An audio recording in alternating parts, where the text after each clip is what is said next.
Welcome back to the 1009 podcast. We got your dynamic duo of Bailey and Grayson starting off the show for you. Our uh, our third member he'll be joining us later on today.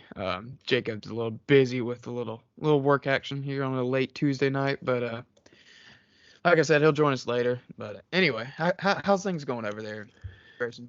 They're going well. Pretty interesting weekend across the sports world, specifically with my Angels, but we'll get there. But yeah, a lot going on. We're going to try and recap it about an hour 10, get it out to you guys, and get back on this normal schedule we keep promising. Yeah, getting back to a strict schedule is what makes a podcast a podcast. You see all these big ones they always put out, every Monday, Wednesday, Friday, or Tuesday, Thursday. We'll get there. Work in progress. Just ironing out the kinks.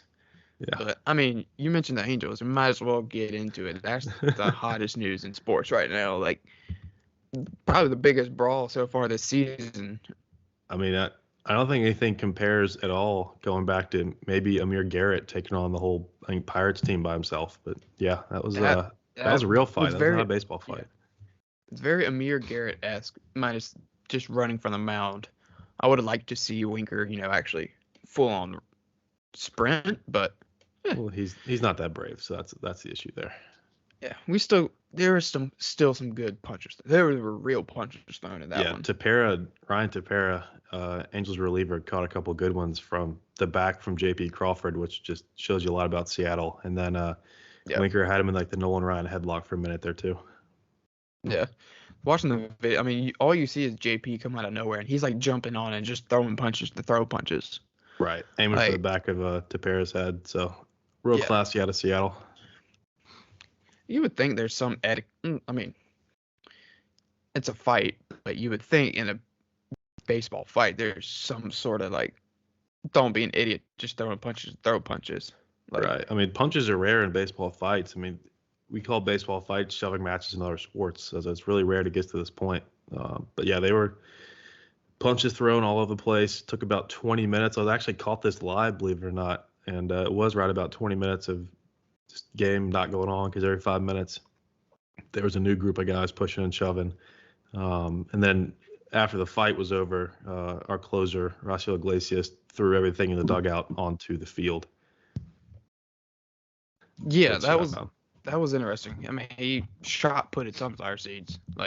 Right. Yeah, he sent that and some bubble gum down the third base line once he was told he got ejected. Why? I just guess he didn't think he earned the ejection and then wanted to tell everybody that would listen or within striking distance of whatever he could find in the dugout that he didn't like it. And that earned him a 2-game suspension that he's appealing, thank goodness, because he closed the game out last night. And we also had Ryan Tepera available because of the appeal, and he pitched the 8th. 2 rare, strong innings of relief to close and win for us last night. So, yeah, Manfred sucks, but I love the appeal process, so he didn't mess everything up. Yeah, there was a lot of, I think, 8 players got ejected, and then I think they all got suspended at some point. 12 suspensions led by our interim manager, Phil Nevin, getting 10 games, Jesse Winker getting 7, and then J.P. Crawford with 5. I don't know if you saw the text message I sent earlier. I don't know if it went through or not, but I saw something where in the games that Phil Nevin has managed, it's he has won 7, and he's been ejected, or he has a 10-game suspension. So he has more suspensions than he has wins in 18 games. Right, I believe it. I mean, yeah. That's quite the statistic for your first. Well, no, he's managed before, hasn't he? Not in the majors, no. I thought, why does he sound so familiar? I don't think he's been out of the league terribly long. It's just he's just got a name.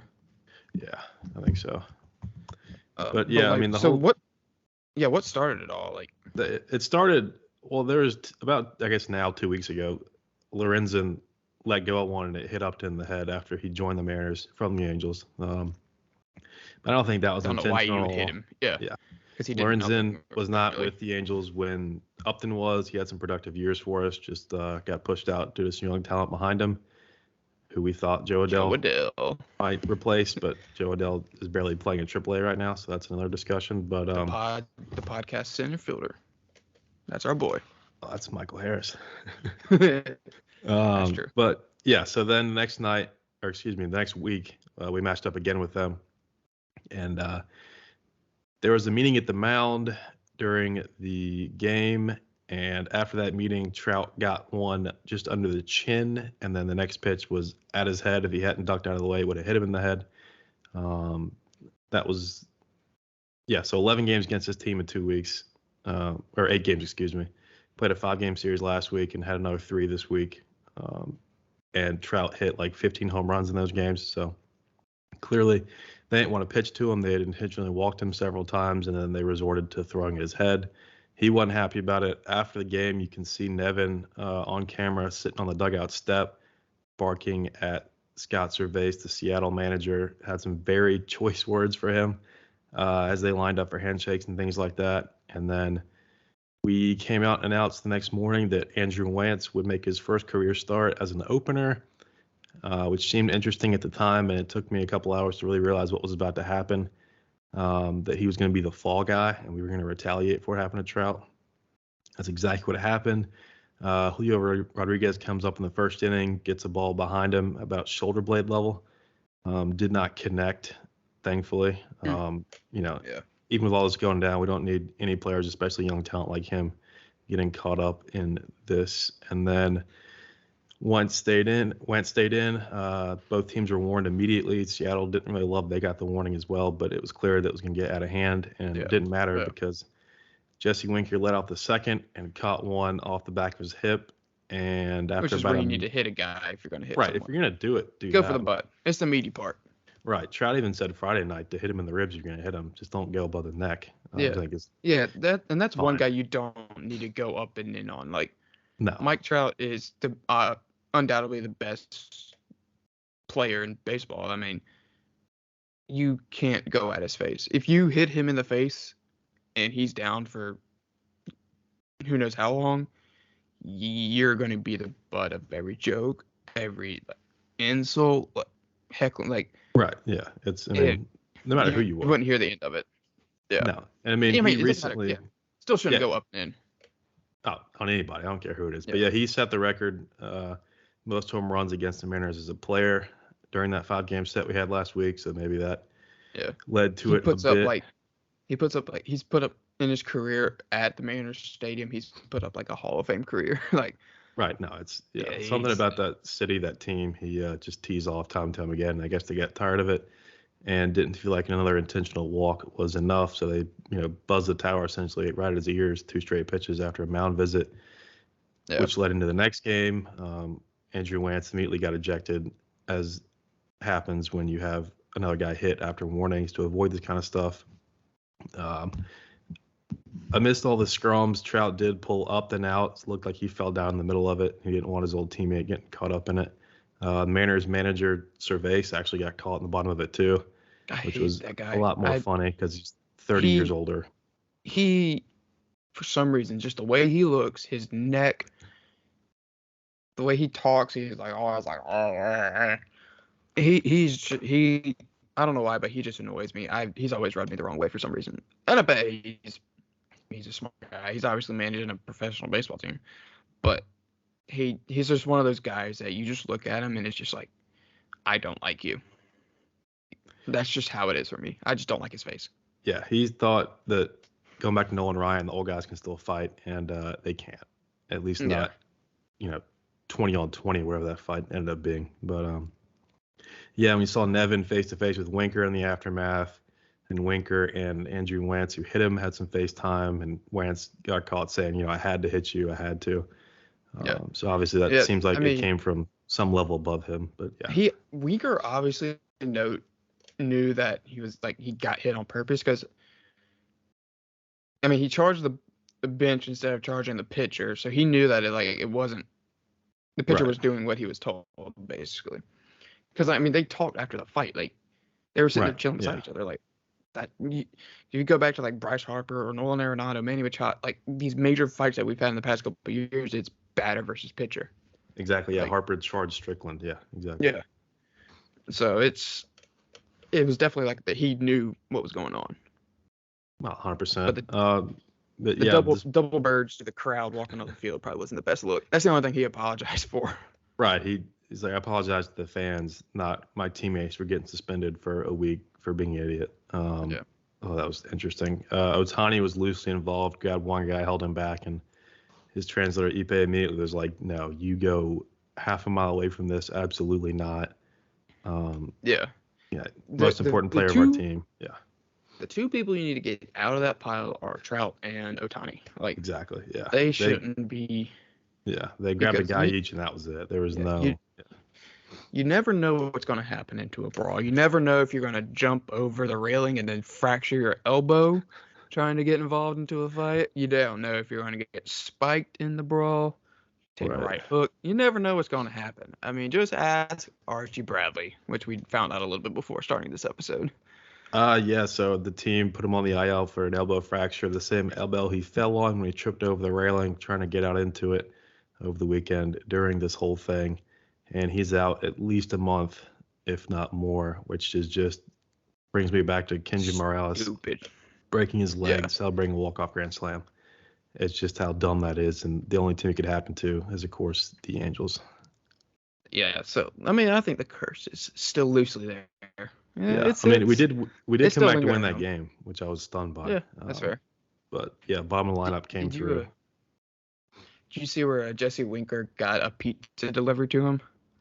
Oh, I did. I thought that was pretty pathetic. I'm sure that with the $10,000 game checks, he's going to lose the result of this. He probably needed it, but yeah, some Mariners fan decided that he was the victim in all this and sent him a pizza. I wish Angels had burned it in front of him.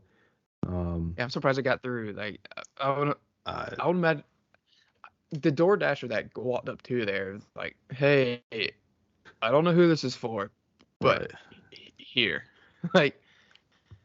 I can only imagine the security that's standing there like, what? Yeah, that's probably too unique of a request to not be true. But yeah, I mean, they played in Seattle the day after, and Winker got a nice standing ovation as he struck out looking on 3 pitches to start his day, which checks out because, him and the rest of Seattle is, with Ty France hurt and a couple other guys, that's a pretty talent poor team. Which, I mean, They got the talent, just they're not playing. No, and that just speaks to them not making the playoffs for 20 years. But yeah, which I would like for them to make it before the Phillies do. That would be nice.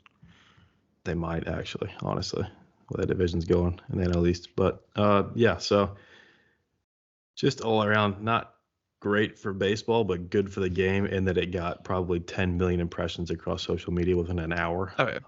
It's just something you don't see in baseball. So that's what people love about hockey. They watch for the fights. Like right, exactly. And past couple of years, I mean, there's maybe one every other year that's a major just all out. Let's do this. Right. Other than that, it's posturing. Like it's literally, hey, I'm bigger than you. They're just standing there. A couple pushes and shoves, but nothing. Right. I mean, Bautista and Rougned Odor was another one that you think of immediately. Yeah, it seems like it's every other year because I think the Amir Garrett was 2 years ago. Yeah, I think it's pre-COVID. Yeah. Oh no, God, that feels so. Anyway, it doesn't. There's nothing. Feels like it's not anything this big every year. Like it's gotta be. No, it's very rare. Yeah, especially the collisions getting taken out of the game, especially at home plate. It's a lot less common. Yeah, but I mean, did you see the video of Pablo Sandoval? Yeah, I did. God, speaking of collisions at home plate, that's why they're coming out of the game. Yeah, that was. I mean, that's a truck hitting you at that point. Yeah. Braves legend, World Series champion, but God Almighty. Yeah, put his shoulder down. One dude, I would keep your head on a swivel when the train's coming through the middle, baby. So, yep, Posey rules in full effect. So, but we also don't know what's considered guarding a base or guarding a plate. I think Jacob had mentioned that the other day with a play that we were talking about in the group chat, but you never know what's guarding. it's subjective, especially with umpires these days. There's strike zones that vary. Yeah. Yeah, that was But, that was the Angels' excitement. 3 wins in 7 games last week. 4 games under 500. 6 back of a playoff spot. We need to run soon. Deadline's coming up. If we're going to be any kind of player on either side of that, something's got to change between now and then. Pitching as a whole needs some kind of spark or jolt, especially if these guys, Tepera and Iglesias, lose these appeals. You're taking the 2 best guys out of a bad bullpen, so that's only gonna get worse. Yeah. But I was watching a little bit of the game yesterday, and Syndergaard didn't look terrible. He's just he kind of lost it in the 7th a bit, but strong 6 innings from him, and I think he gave up 3 in the 7th. Made it through the inning and came out. He's pretty efficient. That was the thing. He was struggling in the 7th, but he was still under 80 pitches, I think, in the middle of it. But ultimately came back and won 4-3. Like I said, Tepera clean 8th, Iglesias a clean 9th, and a rare stress-free, to an extent, win for the Angels. That's back-to-back since the brawl, and we'll see. Chase Silseth would call up on the mound tonight for the second time this year if they can keep it going. But on to teams with actual playoff aspirations at the moment. Yeah. What you got on the Braves this week? Well, they had after coming off their 14-game win streak, breaking it against the Cubs, had a tough week. They played 2 great West Coast teams. Started off with the Giants. They had a 4-game set. Took 3 out of 4 with them. We did record last week during Strider's start on Tuesday, and we're never doing that again. No, that never again. Bad jinx, but the ball seemed to be flying out of that game in general. The final score was like 10-2 in the favor of the Giants. So I don't know what it was. The balls were just flying. Yeah, 22 runs in that game. That's absolutely. Yeah, like I said, we took 3 out of 4 from them. Really just all those games were tight games, one run games, and then that 10-12. So everything was tight there. And then the big story of the weekend was the Dodgers finally came into town, and Freddie Freeman got his moment back in Atlanta, and he took a moment for just about every at-bat, every game, every moment on the field. And then I think ESPN had a camera on him for the whole entire game. Oh, Sunday night, absolutely. Yeah, it felt like any break in the action, they were painting at Freddie, and it looked like he was legitimately just down bad, which. And we saw why with the news today that came out that Freddie got rid of his agent because it seems like his agent just did not handle the situation well. Freddie was obviously very upset about how everything went down. Seems like he wanted to be in Atlanta for the rest of his career, and things just didn't work out that way. So you could see he was very emotional about everything. Yeah, maybe the negotiations were a little bit stronger on his end than he would have liked, and numbers aside, maybe the way it was handled just wasn't what he expected or wanted out of his agent. Yeah. But I think he wanted more communication. Right. It seems like the end result was not what he wanted either. So you have to wonder what could have happened behind the scenes between him and AA to get to that point. And it looks like whatever that process was, that he was not a fan of it. And being back in Atlanta only cemented that. So he's parted ways with that management, which, interestingly, quick note, Dansby Swanson represented by the same group. So it'll be that'll make me feel good. As he approaches the same scenario Freddie's in, if that has any lingering and he's effect. having a career year, he's just been going off. Right. This is clear and above his best year that he's had consistently. We've always known Dansby, he's one of the best fielders out there in baseball. His glove is unmatched with some people out there. And his bat he'll go through ups and downs throughout the whole season. But he has been consistently just putting bat on ball, putting it in play, and then making things happen. So he's doing it in a contract year, which is good for him, not good for his agent because he's probably going to screw that situation up again. But who knows? We shall see with that. I think I saw somewhere Kershaw's also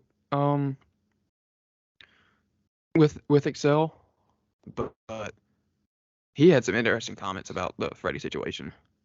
I did see that, yeah. He basically said something about we have a good team over here. We don't want to be second fiddle to Atlanta. I'm like, you spend 12 years with one team. You're going to probably be emotional about it when you come back. And bring a title to the city as well. That just goes even deeper.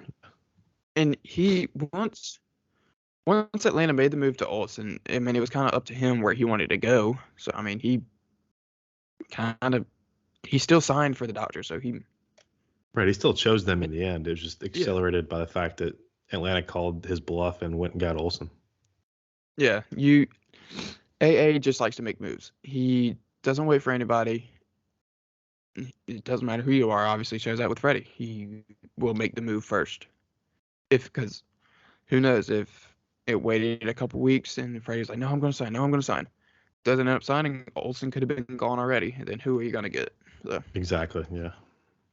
but the series didn't turn out well for the Braves. They lost 2 out of 3 to the Dodgers. First game, Trey Turner and Freddie Freeman were just putting the bat on the ball. Like Trey Turner's just a brave killer. He did it at Washington and will do it in L.A. Him and good thing Corey Seager is in there. I hated those two together.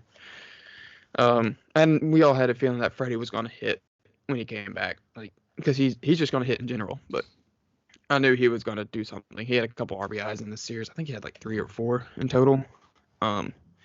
Braves came back Saturday. Luckily had Max Fried on the mound, who David Roberts said is the best left-handed pitcher in baseball, which I completely agree because when he is on, he is on. He had one of his better outings on that Saturday game, and then Sunday, our boy, Spencer Strider, had a lot better start than he did against the Giants. His velo looked like it was up a lot. Looked like he averaged about 98 compared to 96 on Tuesday. He was able to locate a lot better. Basically just get his pitches across and he was living up in the zone again with his fastball, which is what he does so well. And then break them off with a slider down and away or right on their back foot, depending on lefty and righty. But his great start was ruined by an unfortunate ending with Kenley Jansen blowing a save, who was facing his former team as well. So, yeah, I might have to stop mentioning guys on streaks. I did mention I think Kenley Jansen was at half a dozen scoreless appearances when we recorded last week, and he comes out in a big spot. Sunday Night Baseball gets down to 2 on 2 outs, 0-2 count, and then a bloop goes over the glove of Matt Olson by maybe an inch. And half an inch. So you go from maybe 1 run if it falls to a tie game just like that. They battled in extras. I think they traded runs, and then ultimately, if he catches that ball, game's over. Like right. I mean, if it falls down, you're only getting 1 in there, and you live to survive another at bat. So, but yeah, Strider, like you said, velo was back, control was back, swings and misses, especially on the slider, back as well. Just looked like a lot more of himself. That was start 6 for him, I believe, and I think he had the one against the Giants where it looked like some of those things, especially the velo, just weren't quite there. So 5 productive starts out of 6. He had that one tough one in Coors as well, but I mean that's Coors Field, which unless you're the Dodgers, you're gonna head at. So, I mean, if you look at the stats, because he went against the Cat man, Tyler Gonsolin. I mean, who is probably the front runner for the Cy Young right now. He outdueled him. I mean, Strider went 6 innings, 5 hits, no earned, 7 punchies. Gonsolin 5 2/3, 5 hits, 1 earned, 5 punchies. So, and I don't think Strider had any walks either, I want to say. But may have had one, but it wasn't many. He looked more like himself in that game. So it was just good to see that he was able to no walks actually. Oh, Gonsolin had 2. So he looked more like himself. It's good to see that one start didn't affect him all that much. And I mean, he's always seemed like that guy that he's able to flush whatever happens and either go with the next pitch, the next at bat, next game. He wipes his mind easily. Nothing seems to really affect him. So good to see him bounce back from that. But as like we were mentioning, Kenley Jansen came out today that he's now on the 15-day IL for irregular heartbeat, which doesn't sound all that great. But I mean, in the past, I think I saw something where he's had corrective heart surgery back in 2012 and then also in 2018. So it's been a problem with him for a while now, but it's never good when you hear something with a heart issue. So you just want him to be smart about it and take as much time off to figure things out. Right. I mean, that bullpen is not one guy deep at the back end. So even if it does linger on for however long it takes for him to be back safe on the field, I think Atlanta's going to be able to weather that. And if it is extended, maybe at the deadline, they pick up another bullpen arm just to make sure they're okay for the stretch run. But yeah. Yeah, talking about trade pieces, Matzik, he started his minor league assignment basically coming off his shoulder inflammation, I want to say is what he had. So he's starting throwing again. So hopefully we'll get him back here in a week or so. I know Snickers said that he wanted to have a couple appearances down in minor league ball just to get for the feel of it. So hopefully we get him back a little bit before Jansen, if not right as Jansen comes back too. So it'll be good to have another piece like Nutsack come back, postseason legend. And then the Braves are also going to get, I mean, Soroka's down there doing minor league assignment. Kirby Yates is doing assignments. We'll get Ozzy at some point. So we got pieces coming back. Just free trades, basically, with the IL, which is always nice. So good things coming. Yeah, I mean, it sounds like there's guys coming back, and even if you do try to make a move like AA likes to do, if the deadline comes and goes, nothing big splash related happens in Atlanta, they've got the guys within the organization that can be healthy for the stretch run in any event. So yeah, speaking of IL though, Bryce Harper caught one on the thumb over the weekend and actually fractured the thumb. He's looking at 6 weeks on the shelf. Those can be a bit tricky. Not a whole lot you can do with fingers and toes, things like that. But it looks like he's going to miss the entire month of July and part of August on the optimistic side of his current timeline. So that Phillies team turned a corner when they dismissed Joe Girardi, but it seems like without him, they might fall back towards about 500. And any chance they had of like even a Braves type run, they go from 500 to playing for a World Series. I don't know if they can do that without Harper for the next, like I said, they're estimating right now 6 weeks, but it could be much, much more. So that division is looking to be the Mets and the Braves battling it out. I think that leads down to within 5 games for the Mets. So even with Jansen down, With Harper though, I did see somewhere he could possibly come back a little sooner, depending on how well the surgery goes. But I mean, he also has a torn UCL, which is going to require Tommy John. Which is, I mean, of course, it's slightly different for a fielder than it is a pitcher. So that leaves the question, like, do you go ahead and shut it down and get completely healthy for next year? Or do you want to come back, try to make a playoff run, risk maybe hurting it a little more, God forbid, but also having to deal with the chances of not even making the playoffs? Because, I mean, they're 8 games back right now, so. And depending on how this series goes, they could be 12 or 11, whatever the math is, depending on how the Braves and Phillies do this week. So this weekend could possibly, like. Yeah, they're going to know what they're about without him after this weekend because, I mean, they're going to be playing y'all on the Mets a good bit down the stretch anyway. Then you match up with teams out in the NL West too. It's just not going to get any easier. But yeah, not shutting it down is Aaron Judge. They got through arbitration over the weekend. He wanted 21. The Yankees wanted 17. Arbitrator said 19, so that's what he's playing for this year, and then he'll probably triple that per year going forward. God, he's going to get 9 figures easily. Oh yeah, and then whatever he gets a ton, he'll get $5 million on top of that. So yeah, I did see something.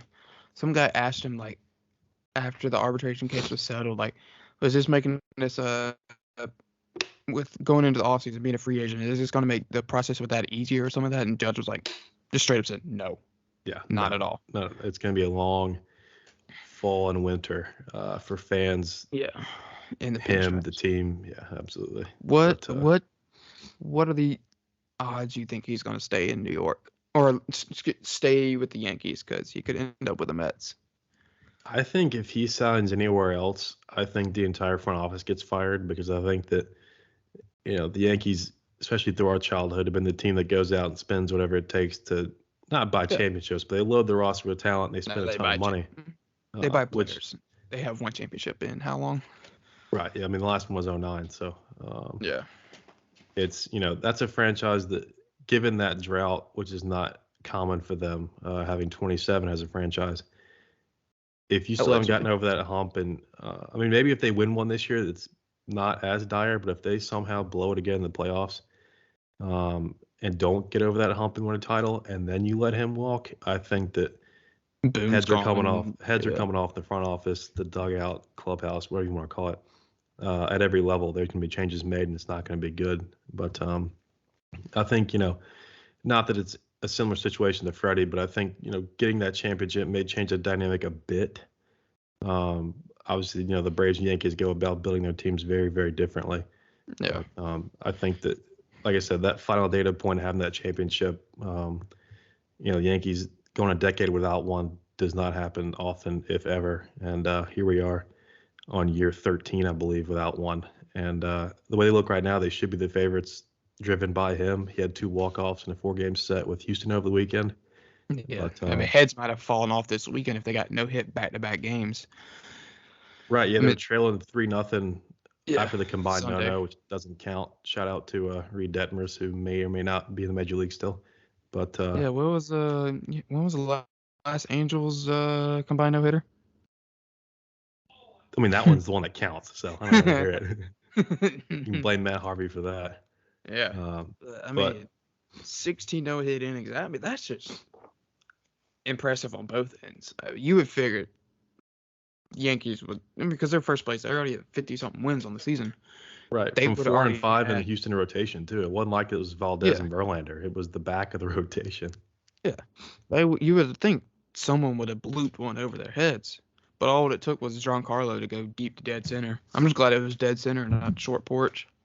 Right. Yeah. So they got no hit. One game came back the next day, no hits through 6, down 3-0. Stanton gets them started with the solo shot. LeMahieu tacks on a 2-run home run to tie the game, and then they pitched to Judge with second base open in the bottom of the 10th for reasons I just don't fathom still. Yeah. And he hits it out, only needing a base hit, and they win 6-3 on that 3-run shot to split the series with Houston.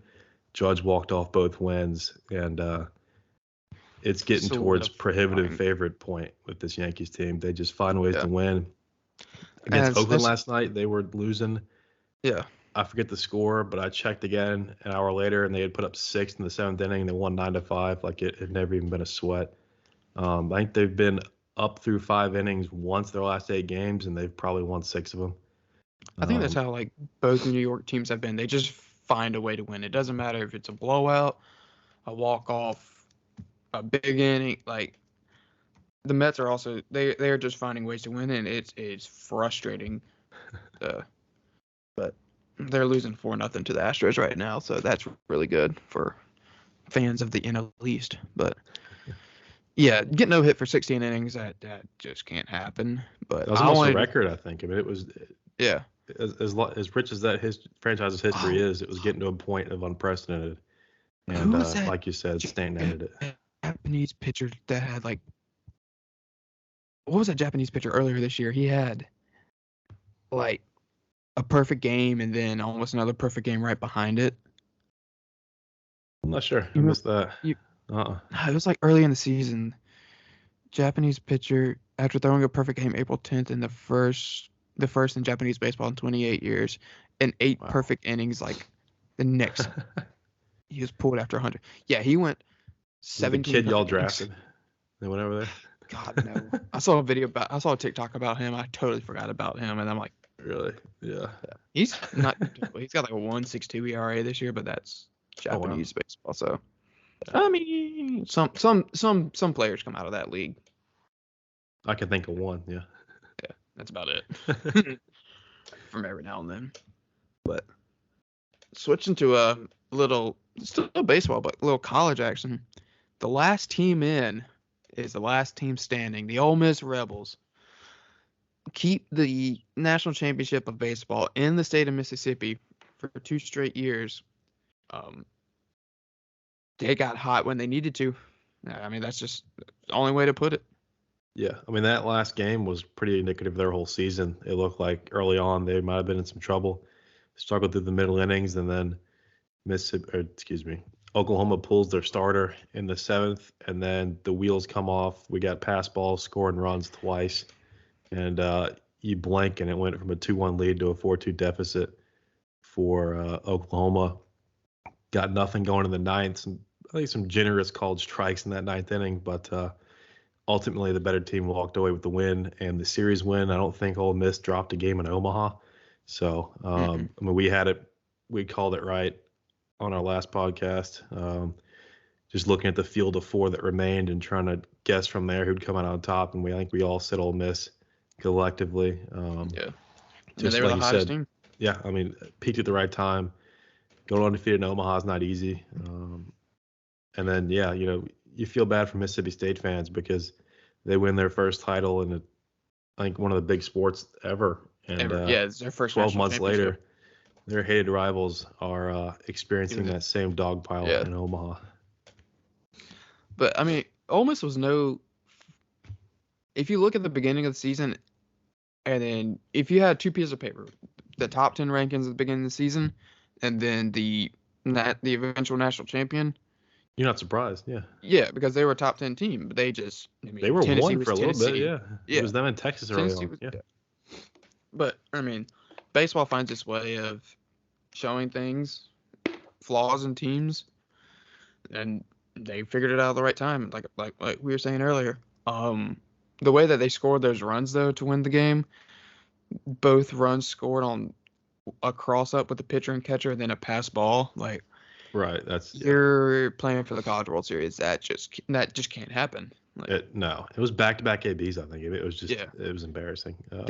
Ole Miss kind of did get away with one earlier in the game, right? Where Oklahoma got a run taken off the board for interference, which, I mean, it technically was the right call, but I mean, he was 2 inches off the base path. I looked at it. I mean, a side angle doesn't do it justice, but that's a very touchy call to make.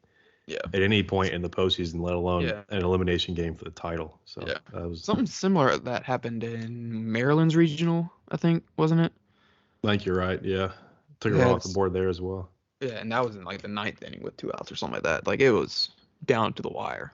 That was a 2-run game at the end of it, I think. So I mean, that was pretty impactful. I mean, in this case, devil's advocate, Ole Miss still had the 4 spot, 1 by 2. So that 1 run, while it does change the game for them, you really can't project what happens after Oklahoma gets another early run. I think they got the run, they took the lead, but then they gave up. It evened out. They gave up 2 runs that should not have been given up, so they kind of shot themselves in the foot. Exactly. No, they beat themselves, to say the least, especially in the second game.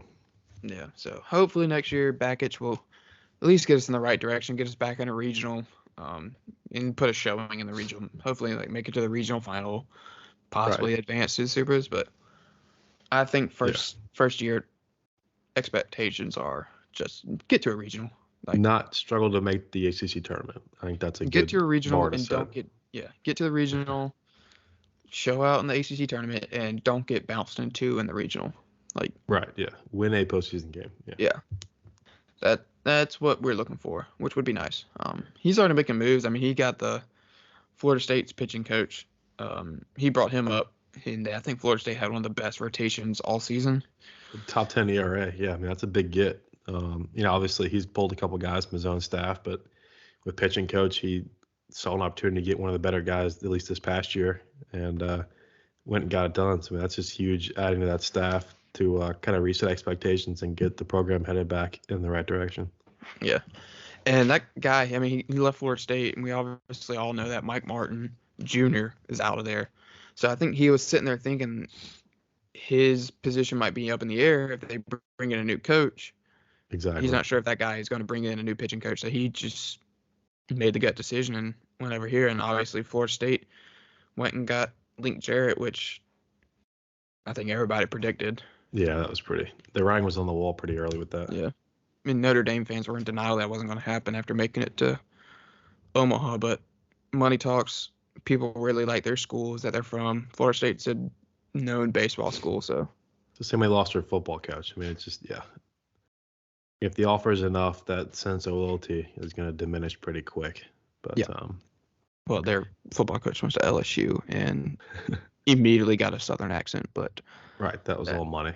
But yeah, speaking of resetting postseason expectations, Arch Manning took more money than you and me will ever make in our lives, probably, to head easily. to Texas. And they're still not back, but they now have zero excuses to not get somewhere close to that. You would think even transitioning to the SEC after this year. The numbers that he gets, they don't come out until like he actually commits, right? Or can they already? I don't think. It could leak, but I don't know if anyone knows the full extent of what he's got in front of him with opportunities like that, except for people that hopefully would not leak that. But yeah. Well, that Tennessee guy that verbally committed, they basically already said like he's got what, 5 million or I think it's 8 million. Yeah. But yeah, I mean, I'm sure the details are going to emerge as we saw with that Tennessee commit who yeah, I mean, that's 2 huge QBs, maybe the top 2 in that class, if I'm not mistaken, coming to the SEC, both to teams that, maybe our dads grew up with them being powers and, those Vince Young days at Texas. But that feels like forever ago. Peyton Manning hadn't played in Tennessee for 20 years and 20 years plus, excuse me. And then, Texas has been back since that fateful post-game interview, and we've yet to see it on the field. So I would have thought either one of those guys pops. Yeah, either one of those guys pops. I mean, you're getting a blue blood, and then Tennessee's kind of lingering in that who knows zone with blue blood. But if one of those guys comes through as the guy and the hype holds up, then that program being elevated back to what it used to be is going to be good for the game and great for the conference, and maybe give Nick Saban some competition as he ends his career, hopefully very soon. Yeah, I mean, I was pretty much dead set with the idea that Manning was going to an SEC school, whether it was Alabama, Tennessee, Georgia, Ole Miss, one of them. I just, when it announced that it was Texas, I was genuinely shocked. I'm like, all right, how much did they give him? That was the first thing that popped in my head. Right. I mean, I know he probably wants to make his own name, but he could have made his own name at Georgia or Alabama. Oh, absolutely. His name, I mean, Manning at QB, you can go anywhere and make a name for yourself. It doesn't matter where you go. Quinn Ewers, you got to wonder what his thought process is going forward. Hudson Card there as well. So maybe some shakeups there. But, I mean, he hadn't even played his senior high school yet. So we're a little bit away from him doing anything more in uniform than some photo ops. But I think as we get closer to, his report date I'm assuming he'll enroll early in the spring, but easily. Yeah, we could see some more guys transfer out. But also, I mean, as we've seen with Vizina at Clemson, he could easily start recruiting his own skill guys and guys that come and prop that defense up to help him out the other side of the ball. So I think, even beyond the player himself, that recruiting class as a whole is going to benefit just immensely from him. I mean, if you see like the class that Trevor brought in when he committed, like he brought in guys. DJ was also able to bring in guys too. Right. So, I mean, Xavier Thomas brought in IMG guys as well. So I mean, it's I mean, guys want to play with. I mean, as cliche as it sounds, guys want to play with good guys that they think are going to give them the best opportunities to win. So, but I mean, he's going to end up playing in the SEC in 2024 or 2025, whenever they bounce over. We're talking after this year. So yeah, his true freshman season could be their debut in the SEC. Yeah. Speaking of conference realignments, ACC is just scrapping divisions and going straight to just best 2 face off in the ACC championship game. That's the way to do it. Big 12's done it for a little while. We've seen pretty good results from that. And so I mean, it seemed like it was moving that way, but today they announced it officially. So how it's going to work is we'll see the same 3 teams permanently, meaning every year we'll match up with them, and then the other 10 schools we will see twice each 4-year period, one home, one on the road. That way we're getting around everybody in the conference, something that wasn't accomplished with the old method. And then in case anybody hadn't seen it, Clemson is going to have Florida State, Georgia Tech, and NC State as their permanent 3, which means we'll see them year in, year out going forward. Which I think they got the right teams for us. Oh, I did too. I think Florida State had to be one. That was non-negotiable. Florida State, Georgia Tech, because Georgia Tech's the only team we play out of the Coastal each year. Exactly. Yep. And then NC State with the Textile Bowl. It's a history game basically. So I mean, they got at least us right. I know Florida State has to deal with Miami and Clemson every year, so that's gonna be fun for them. Well, and Syracuse, so it balances out a bit. Oh yeah, tough opponent. But I like the idea of it. I mean, we're gonna see more of other opponents. I mean, because it's a rotating schedule. I just like the idea of it. I mean, you're obviously going to get the best two teams coming out. So, I mean, that could be Clemson and Florida State one year, which that would our freshman year, I think. Oh yeah. That's how it should have been. One of the many examples of that. Yeah, absolutely. Yeah, that would have been a fun rematch after going down to Doak and stealing that game. But I mean, I think this year the best two was obviously Pitt and Wake Forest. I mean, there are years where it's going to be the best from the Coastal and best from the Atlantic. But there's been plenty of years where the Coastal chaos, as it had been deemed for how many years? Like, I mean, yeah, they had every team in the Coastal Division win that division. They had a repeat. So who was the only team that was Duke? No, Duke got it. All of them did. It rotated for like 6-7 years.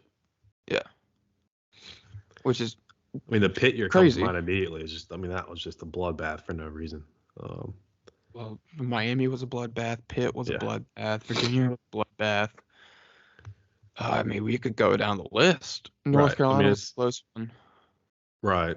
But, yeah, I mean, I think if you're an Atlantic AD, you're happy today. If you're a Coastal AD, like, all right, we no longer can win 7 games and make this somehow. The circle of suck, as they call it, with those teams year in, year out. Circle of suck, and chaos. They got all the names. Yeah, getting to Bank of America Stadium and losing to us by 30 to 40 points. I mean, obviously with Miami and that NIL era, that's looking like a stock-up situation. But, I mean, the 1 year Notre Dame makes it to the conference championship, they can't even win it. Like, I also didn't think about that. I mean, they're still going to have – that means teams are going to have to schedule them outside of their conference opponents. That's going to take away from other. Right, yeah. They just needed that damn NBC deal that they got.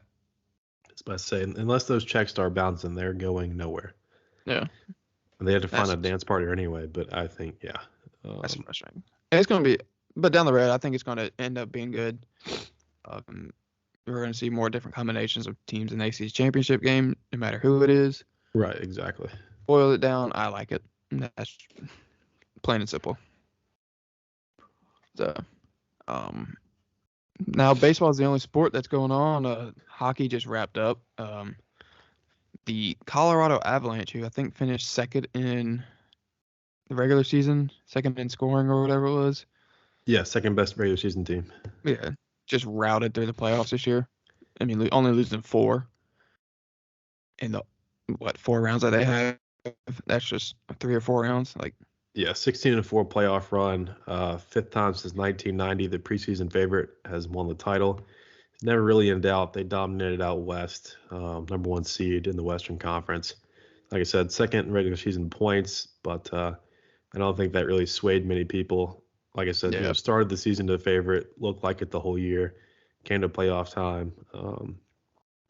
And I mean, so they ended the Lightning's chase for a 3-peat in 6 games. They actually had a game 5 at home and lost. Went back to Tampa for a game 6 and got it done. So, wire to wire essentially in the NHL this year.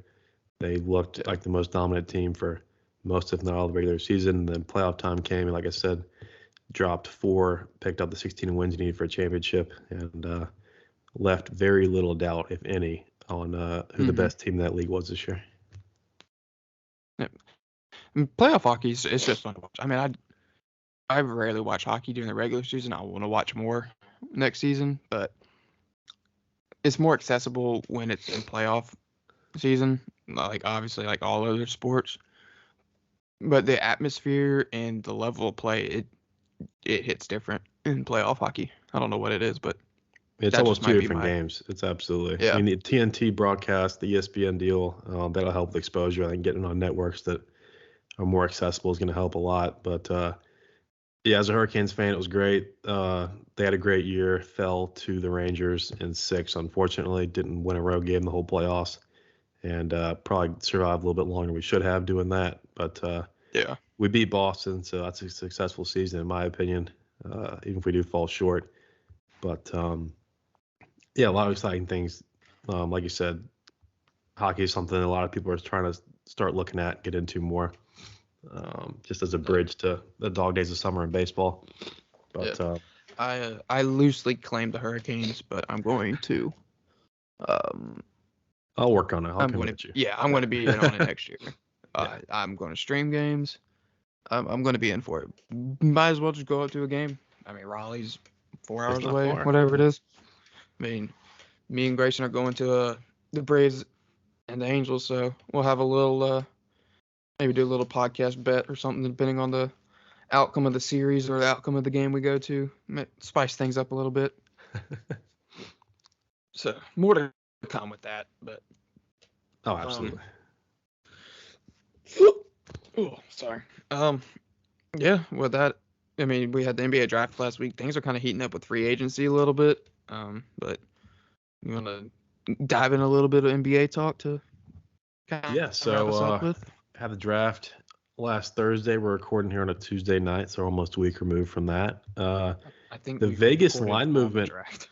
right? The Or Vegas close to it. line, the line movement I mentioned on the number 1 pick, and I didn't really buy into it at all, proved to be the case. Paolo Banchero went number 1 overall to the Orlando Magic after the unprecedented odds movement overnight in the hours leading up to the draft. And Oklahoma City Thunder stuck with their guy, Chet Holmgren, 2nd overall. And then Jabari Smith Jr. went to the Rockets at number 3. So, like I mentioned last week, the top 3 names went with the top 3 spots. But, yeah, that oddity with the odds is something that very, very rarely happens, even with some years like Anthony Edwards going 1 where it wasn't a stone cold thing, who would be number 1 overall. But at this point in the draft cycle, it rarely changes. And so maybe details more to come with that. Nothing super interesting yet from anybody like Woj or Shams. I don't know why or how that happened, but Orlando takes the Duke Blue Devil 1st overall. Your Kings kept the 4th pick and then took Keegan Murray at 4, which a lot of people figured they'd take Ivy or trade it to a team that wanted Ivy. So, Hey, the Kings are great at drafting picks. I mean, if you look back in the history, drafted I think it was Marvin Bagley before Luka, someone before Clay. Like they're notoriously drafting. I'm also not a real Kings fan. They just follow me on Twitter. So if I'm watching it, maybe be the Hornets. But if the Hurricanes are listening. If you want a new fan next year, hit up Bailey on Twitter, and it will be a done deal. Yeah. Let's screen grab this. At Carolina Hurricanes. I will be the biggest fan next year. Just follow me on Twitter. Follow the pod. Shout it out. The 1009 pod. It's not a hard sell, but yeah. So I mean, trades did eventually happen, starting with my Thunder trading 3 future protected 1st-round picks to the Knicks for pick 11. We took Ousmane Dieng. Yeah, and you still have what, 12? It was 17 of the next 5, I think. So now we're down to 14. But darn. Yeah, I thought we were going to lose the 12th pick in the deal. We actually didn't. I guess it comes to the territory of having this war chest that we do have. So took Jalen Williams out of Santa Clara at 12. He was one of the bigger risers throughout the pre-draft process out of Santa Clara. Another exciting, lengthy wing that just adds to the amount of high ceiling guys we've got amassed in Oklahoma City. And, Chet Holmgren, obviously the headliner of that class, but I think that the other 3 guys, another Jalen Williams taken in the 2nd round. You guys might remember him from his tournament run with Arkansas, which saw him torment the likes of Gonzaga and Duke as they went through the March Madness. But he might lead league in charges as a rookie. Depends on how much he plays. But another just tough defensive player, tons of effort. I think him and Lou Dort will be very good friends and Mm-hmm. a dynamic duo on defense, to say the Yeah. least. Thunder got some young talent. I mean, they're The average age is building not up really. for it. Yeah, I mean, you just have to time it right and go all in. I think that we could maybe make the play in next year, but I think it's still maybe a year or two too early to really push the chips in. But I mean, you could also down the road. I mean, they're young players. You could also use them in trade pieces. Use them. oh, Use exactly. players. Use the draft picks you got in the bag. Like who's the general manager for the Thunder? Sam Presti. Yeah, he's doing the things right. He's doing the damn thing. Yeah, he's trying to pick up where Sam Hinkie left off and do it right this time. Yeah. You mentioned Duke players getting drafted. I mean, they had an impressive 5 get taken in the first round. Wait, right? 5. Yeah, so they had 5 guys taken total. Trevor Keels went in the second round, but 4 first rounders out of that program. In Coach K's send-off season, we think. But 6 guys in the ACC went. 7, 6 in the first round. So I mean, 6 out of 30 coming out of the ACC in what was, for a large part of the year, seen as a down year for the conference. And then March came around, and we saw teams really excel. Obviously, North Carolina making it to the championship game, 20 minutes away. Certain teams excel. Some didn't. Some balled into a fiery fireball. Right. Anyway. Yeah. Of those 7 ACC draft picks, could you guess where one was not from? Is it about 2 hours from where I am right now? It's even with traffic. Brad Brownell still stuck at 2 draft picks total in his 12-year tenure at Clemson. Ooh. It'd be KJ McDaniels and Jerron Blossom game would be the 2. I thought Jerron went undrafted. 58th overall pick. So like the last pick, last 2. Second to last, but yeah. God almighty. Not a rich history there. If PJ Hall stays healthy this year, I would imagine. I was about to say, he's going to break the streak. He was 50. No, Jerron was 59. He was almost Mr. Irrelevant. Yeah, my bad. I can't count to 60. That's all, man. But we did go to Clemson. Yeah. But yeah, we'd like to see PJ. I mean, he's a freak athlete. He's our entire basketball team, basically. Hunter Tyson coming back, too. Those are two studs that we know at least that can play. Right. You want to turn it around and put him in the back of PJ Hall. Absolutely. Yeah. I'd like to think PJ has a pretty good chance of getting drafted. I mean, I still feel like he is. I can't think of the word I'm looking for. It'll come to me. Not an underdog, but underviewed, not underviewed. Underrated? But yeah, I'd say underrated, or just not mainstream or anything like that. No, I think this speaks to the program as a whole being down, but talent does shine through, and we saw Ben Simmons take a year at LSU, miss the tournament, still went number 1 overall. I don't think PJ's ceiling is that high, but I think certainly he's going to play his way into the draft conversation, to say the least. Right now, I could say his ceiling's probably like mid, early second round. Yeah, I'd say right around 40s. Draft expert, sign me, Woj. That's a guess on my part. But we're not done with odds movements. The draft came and went. Like I mentioned, Paolo went 1 after some odds movements. But a team in the news for all the wrong reasons, the Brooklyn Nets. Their odds to sign DeAndre Ayton, who's looking for maybe a messy divorce from Phoenix. He was 16-1 to 22-1 to sign with the Nets on Monday, and an hour later he was 3-1. And that's just not a line movement you see every day, month, week, or even year. Nothing has developed since then. It's about 9:15 on Tuesday, and nothing's happened.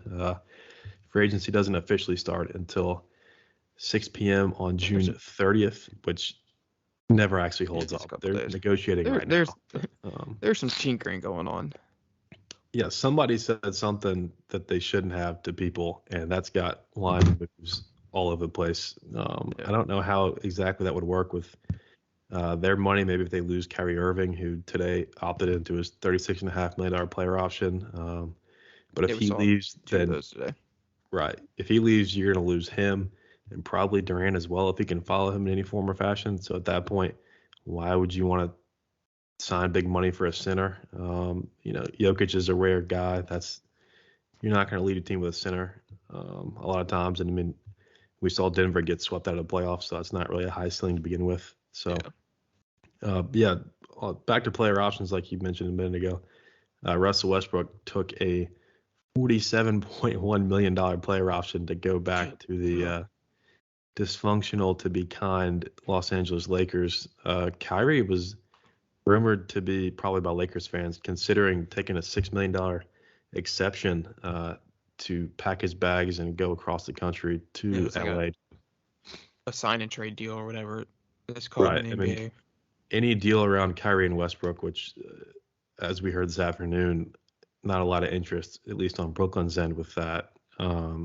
It's just hard to imagine Kyrie and LeBron joining forces again, just with how Kyrie left that situation in Cleveland. So he kind of ventured out on his own, went to Boston. Like any situation he leaves just doesn't end well.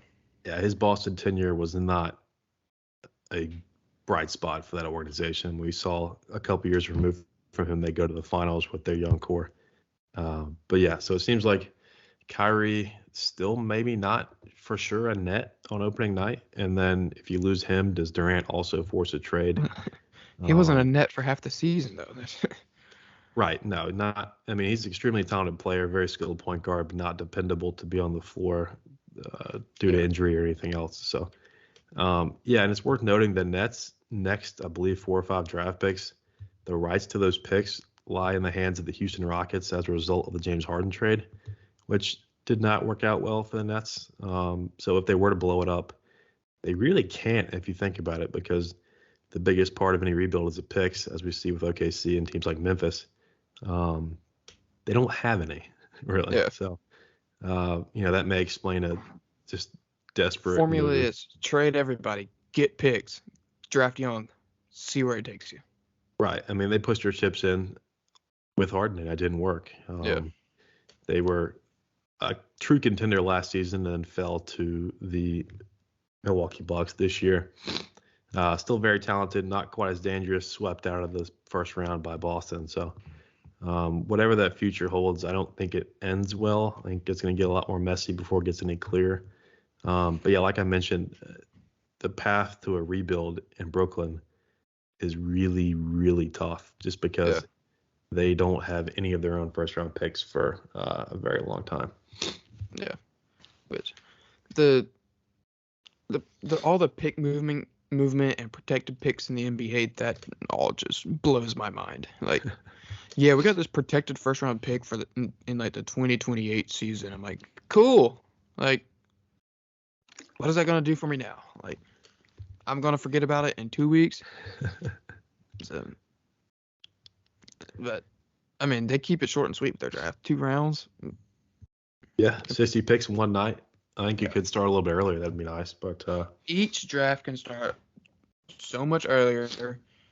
Cut down a little bit on the in between picks, interviews. I know all that they need to get their media, but it's a drag. Like the first round of the NFL draft, it takes like an hour to get through 3 picks. It feels like.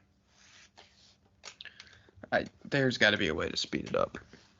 Yeah, they sneak the commercials in too. I think Nikola Jovic got picked during commercial break by Miami towards the end of the first round. They had like a little split screen, and biggest moment in his life to this point as a basketball player, and he's matched up. I forget the ad, but it's just that's not great. You can't have that. If you're going to do commercials, go to commercial break. Don't do. Right. The only time that works is like during a game. Like or just don't do it and just speed the whole thing up. Exactly. Plenty of room on the screen for that, but So, you got any final thoughts with anything that you can think of? Just last couple notes on free agency. Bradley Beal expected to sign a supermax to the Wizards. That's going to pay upwards of $200 million for a team without any real clear direction of what they're going to do. Had a nice little run with Westbrook. He left town, and they predictably kind of sank back to fringe play-in, maybe-ish contenders. They got some young pieces there that haven't really popped yet, so there is potential there, but it's not looking great. And then Zach LaVine probably going to sign a max with the Bulls late this week as we start free agency. Not a very big free agent class, which if you need one sign of that, the Jalen Brunson sweepstakes, which is the laziest use of that word in recent memory, the Knicks are going to likely offer him a 4-year deal north of $100 million to steal him away from the Mavericks. We saw the Knicks paying a guy after a contract year in Julius Randle. Didn't really work. Kentucky legend. I Shout out to Jalen my aunt Brunson, if you're listening. I think Jalen Brunson's a hell of a player. We saw it in the playoffs without Luka. He was carrying them to wins over the Jazz, who are a year removed from a 1 seed run themselves in the NBA playoffs. So potential is there, but I just don't know if at $25 million a year for a Knicks team that needs a lot more than one more guard, if that's going to get them back to where Spike Lee's not thinking about hurting himself every time he's courtside. So He might just be a strictly Yankee guy now. yeah, I mean, Judge gave him the bat. That's one way to start. This might be one way of saying, hey, I'm out of here. I'm starting to give away things.